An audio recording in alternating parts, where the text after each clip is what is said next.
Things change fast in the NBA, and for proof, look no further than the Boston Celtics. Just a few months ago, they were up 2-1 in the finals and had one of the most promising young rosters in the league. And then they added some vets this offseason to improve a team that already could have realistically won the title. And if you looked at the Vegas odds, they were the favorite to win the title for this upcoming season. Fast forward to today, and the Celtics have had about as bad of an offseason as you can possibly have, especially considering the fact that, at least on paper, they had proved the team. Trade rumors that are going to potentially upset this core, a myriad of injuries, and oh, yeah, a huge scandal that's going to leave them without a coach just a few days before the start of training camp. So safe to say I will be taking the under on 55 and a half wins. I'm expecting that line to move pretty significantly, but given all the turmoil and uncertainty, I wouldn't be shocked to see the Celtics finish around 500 this year. And it obviously has nothing to do with the talent on this roster, but just all the dark clouds that are kind of looming overhead.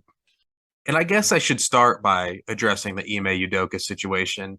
I don't really want to spend too much time on it just because there's very little information regarding the specifics of the situation involving him and that female member of staff.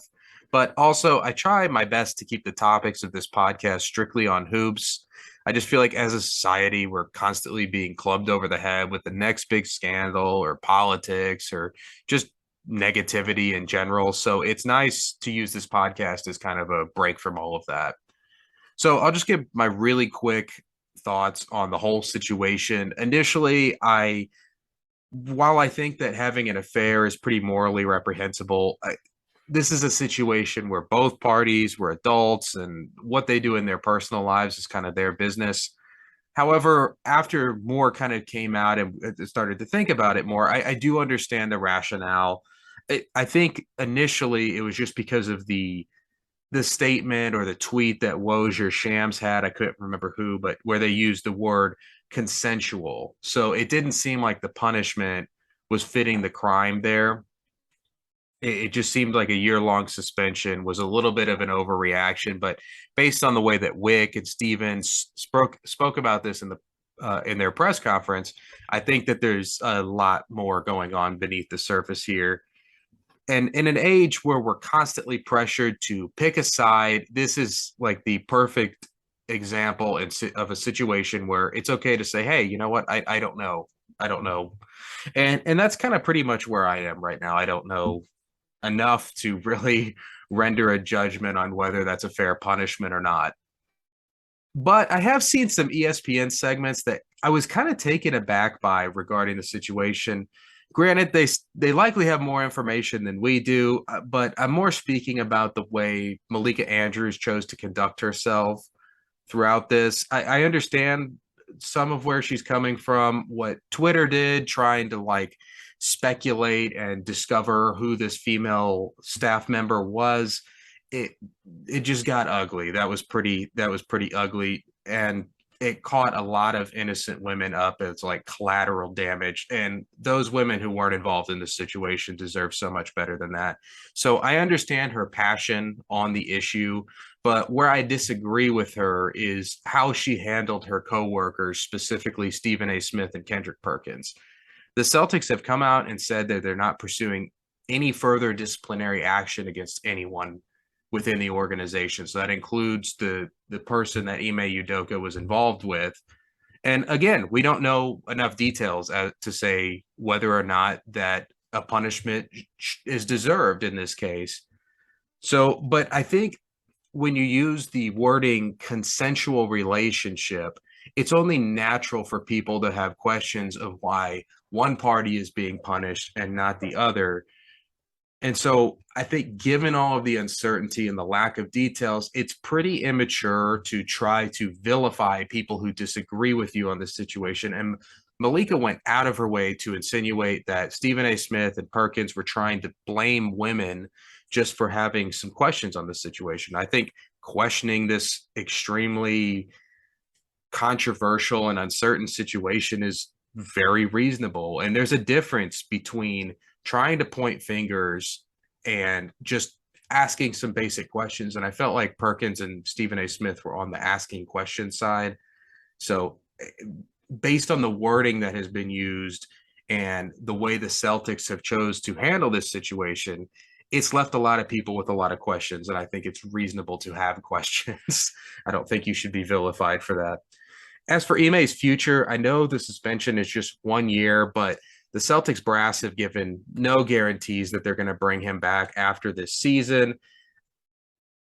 Honestly, I can't see how he can come back and coach this team and just be around the organization after such a public embarrassment and shaming. But as it pertains to the basketball situation this season for the Celtics, it leaves them in a pretty rough spot here. Their lead assistant from last season, Will Hardy, moved on to go be the head coach for the Jazz. So that's left 34-year-old Joe Mazzulla to take over. And if you haven't heard that name before, no one would blame you. Just a few years ago, he was coaching Division II basketball at Fairmount State. So, yeah, quite the promotion for him. And I know Ime did a really great job in his first year as a coach. So you might think that, like, this guy, first year as a coach, he's got a talented roster. He might do okay. But the difference is Ime had been an assistant in the league for years and was a very well respected assistant, as that had a very great resume. So I think there's going to be some rough patches, to say the least, here with Joe as the head man. I mentioned a few of the other issues this offseason with the Celtics before the Ime story broke. Trade rumors would have likely been my biggest concern for this team moving forward. Before the whole Ime thing unraveled, they were rumored to be in the Kevin Durant sweepstakes, and that's a move that would have absolutely cost them Jaylen Brown, and it would have probably also cost them Marcus Smart. Marcus Smart was the defensive player of the year last year, and Jaylen Brown played great for the Celtics all throughout the playoffs. He's been really active in the Boston community. So, has that relationship soured at all? Will there be any hard feelings from either of those guys, having showed tremendous loyalty to this organization and nearly delivering on a championship?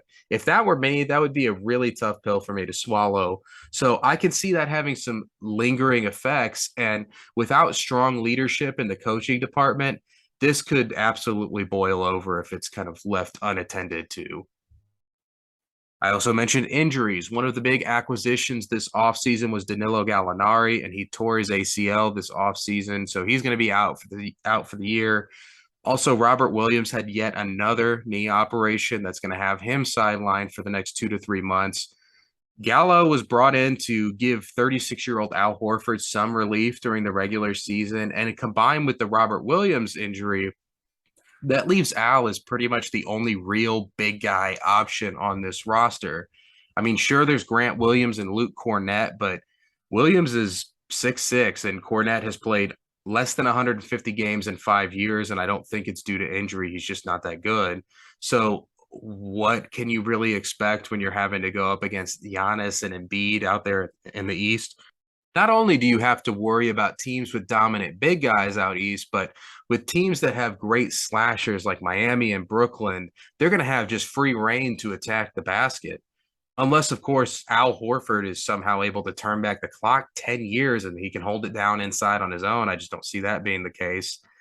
They may want to look to free agency. As crazy as that sounds, there's still some options, maybe not good options, but options nonetheless. I just really feel like the Celtics need a few extra big bodies here in the building. Hassan Whiteside, LaMarcus Aldridge, Boogie Cousins, Dwight Howard, Blake Griffin, they can at least take up space in some effort to save Al Horford for the playoffs. It might be something they should at least consider. The biggest offseason acquisition, however, was without a doubt Malcolm Brogdon, a 6'5" combo guard. He's a very efficient scorer, plays excellent defense. There's just one problem with him. He's almost never healthy. In 6 seasons in the league, he played 75 games in his first year, and he's only played at least 60 games one other time in his career so far. So how realistic is it that the Celtics are going to be able to rely heavily on him? With all the injury concerns and guys like Grant Williams, Peyton Pritchard, and Derek White suffering from pretty inconsistent play at times, it could be just a year of heavy reliance on Marcus Smart, Jaylen Brown, Jason Tatum, just them surrounded with a whole lot of meh. Combine that with a pretty uneasy coaching situation, and it looks like the Celtics are going to be taking a huge step back this season.